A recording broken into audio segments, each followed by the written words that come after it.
الحمدللہ وحدہ والصلاۃ والسلام علی من لا نبی بعدہ اما بعد۔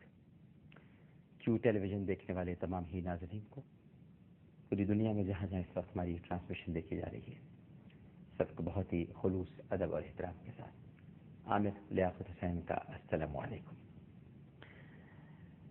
ناظرین کرام، آئیے اپنی اصلاح کریں۔ ہمارے یہ پروگرام آج 8واں دن ہے۔ ماشاء اللہ، مجھے اللہ سبحانہ و تعالیٰ کا 100,000 بار بھی شکر ادا کرنا چاہیے تو بھی کم پڑے کہ آپ نے اس پروگرام کو اتنا پسند فرمایا۔ اتنی ساری ای میلز آ رہی ہیں، کالز آتی ہیں، ماشاء اللہ سے SMS آ رہے ہیں ہمارے پاس، ادھر آتے ہیں جب ہم ARY ڈیجیٹل کی ٹرانسمیشن کرتے ہیں تو اس حوالے سے بھی SMS آتے ہیں۔ حالانکہ یہ کیو ٹی وی پہ پروگرام ہوتا ہے، آپ کی بڑی محبت، بڑی مہربانی۔ تو آج آئیے اپنی اصلاح کریں گے۔ میں نے سوچا، خیال کیا کہ کیوں نہ ان 4 سوالوں کے بارے میں ذکر کیا جائے اور بات کی جائے جو قیامت کے روز ہم سے پوچھے جائیں گے۔ نبی کریم صلی اللہ علیہ وآلہ وسلم کا ارشاد پاک ہے، فرمان علی شان ہے کہ قیامت میں جب تک لوگ 4 باتوں کا جواب نہیں دیں گے، کسی انسان کا قدم اس جگہ سے نہیں ہلے گا۔ اب 4 چیزوں میں جو سوالات ہیں، یعنی جو 4 سوالات ہیں، ان میں سب سے پہلا سوال یہ ہے کہ آپ کا شباب کہاں گزرا؟ جوانی۔ جوانی پر بڑا ناز ہوتا ہے، جوانی کہاں گزاری؟ شباب کا بڑا ذکر ہوتا ہے۔ اور یہ سوال ناظرین کرام مردوں سے بھی ہوگا اور عورتوں سے بھی ہوگا کہ جوانی کہاں گزاری؟ صرف مردوں سے نہیں ہوگا، عورتوں سے بھی کیا جائے گا۔ ظاہر ہے کہ قیامت کا روز ہے، سب لوگ مجرموں کی طرح کھڑے ہیں، اس میں مرد ہیں، عورتیں ہیں، تخصیص تو نہیں ہے، سوالات تو ہیں۔ اب یہ جو جوانی ہوتی ہے نا ناظرین کرام، یہ بڑی نعمت ہے، یہ اللہ کا بہت بڑا انعام ہے۔ میرے جو نوجوان اس وقت سن رہے ہیں پوری دنیا میں، وہ دیکھیں اپنے آپ کو تھوڑی دیر کے لیے، تو ان کی ایک باڈی ہے، ایک جسمانی خد و خال ہے، ایک خاص قوت رکھی ہوتی ہے آپ کو جوانی کے زمانے میں۔ جوان ہے تو 10 بوریاں بھی اٹھا لی، بھاگ بھی لیے، دوڑ بھی لیے، سانس بھی نہیں پھولا۔ کسی بوڑھے کے لیے کہیں تو 2-4 قدم چلنا بھی اس کے لیے 2 بھر ہو جائے گا، جوان بھاگتا ہوا چلا جائے گا۔ نعمت ہوئی نا۔ پھر ایک اسٹیم ہے، کچھ جذبات ہیں، کچھ تقاضے ہیں، کچھ شہوتیں ہیں، خواہشات پورا کرنے کا کچھ شوق ہے،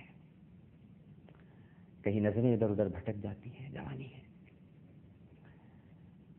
اور یہ ساری چیزیں جوانی میں ہی ہوتی ہیں، کیونکہ جوانی میں آدمی اسٹرانگ ہوتا ہے، مضبوط، ہر طرح سے مضبوط، اعصاب بھی مضبوط،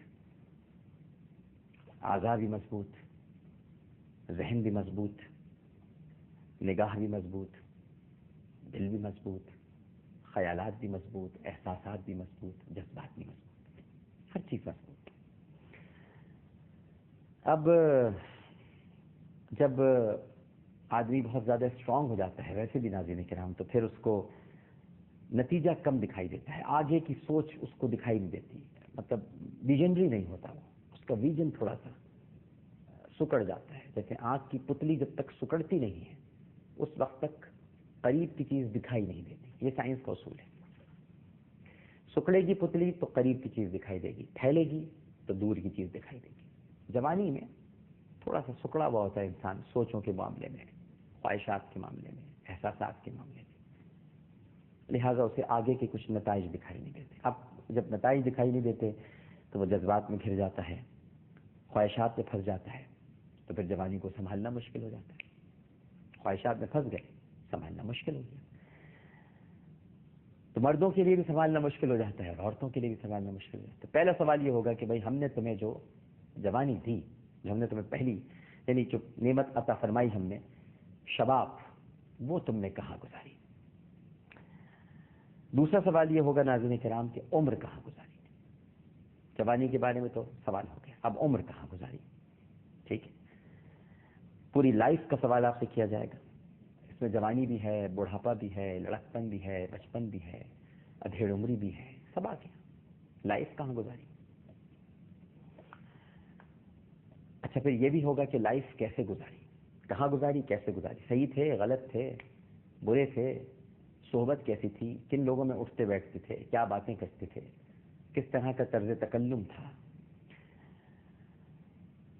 تمہارا دیکھنا کیسا تھا، تمہارا کھانا کیسا تھا، اوڑھنا کیسا تھا، بچھونا کیسا تھا، کیسے لائف گزاری نا بھائی، سوال ہے لائف کے بارے میں.